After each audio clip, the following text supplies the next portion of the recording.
14-year-old Joe Slattery has just lost his mum in a hit-and-run car accident. Angry and alone, he takes his dog Oz for a walk in the woods and finds himself at the gates of an abandoned mansion belonging to an old movie star. Joe breaks in, and he's shocked by what he finds. I'd kicked the French window so hard, my foot had smashed right through the glass. I whipped round, petrified someone had heard. I waited. Nothing. No shouts, no footsteps, just the panicky rattle of my own breath. I leant against the wall, trying to get up the nerve to run or go inside. Next thing I knew, I was kicking out a hole big enough to squeeze through, lifting Oz carefully over the broken glass and crawling in. Oz's claws clicked on the wooden floor as he followed me past a pair of locked double doors, through a wide hallway, past a spiral staircase, and into a massive room full of spooky shapes draped in white sheets.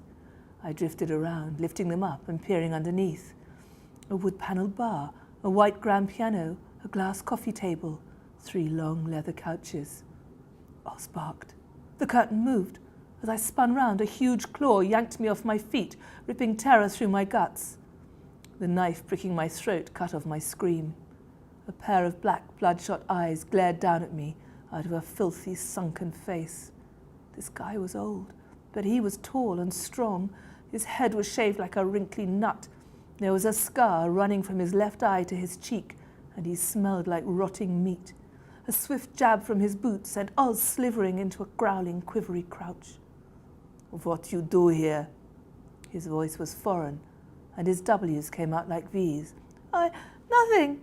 I could hardly spit out the word. "Who with you?" "No one, honest." "What your name?" "Joe. I wasn't going to nick anything." "Joe who?" "Slattery." "Where you live?" "Laurel Cottage." I should have lied, but fear had cut the connection between my mouth and brain. He lowered the knife. "Empty your pockets." I shook out about 50 pence in coins, a square of gum, and my phone.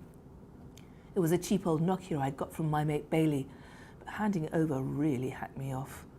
He threw me back against the wall. Struggling to breathe, I snatched another glance at him. He was a tramp, filthy, stinking, and old enough to be my granddad. Bailey was going to wet himself when I told him I'd been mugged by an OAP. He pulled back a tear in the leg of his filthy trousers. I looked where he was pointing. A deep gash ran from his knee to his boot, oozing a mess of blood and pus that had gone crusty round a strip of white that had to be bone. "You help me," he said. It wasn't a request. I stared at the wound, trying not to puke. He made a jab at me with the knife. "Okay." I raised my hands. I'll ring for a doctor." "No doctor. Get bandage, medicine, food, money." "I can't. I live with my aunt. She won't let me touch her stuff." He wasn't up for a cosy chat about the tough time I was having at Doreen's and just rattled out the list again. Bandage, medicine, food, money. Okay, I'll do my best." I scraped myself off the wall and edged towards the door. "Come on, Oz." With a low grunt, the tramp grabbed Oz by the scruff of his neck and waved the knife at his throat. Oz was so surprised, he just hung there with his eyes popping out of his head. "Go. You come back tonight or I kill dog." "What?" He was crazy. "Let him go. I swear I'll come back." He jerked the knife under Oz's collar. "All right, I'll get the stuff. Just don't hurt him."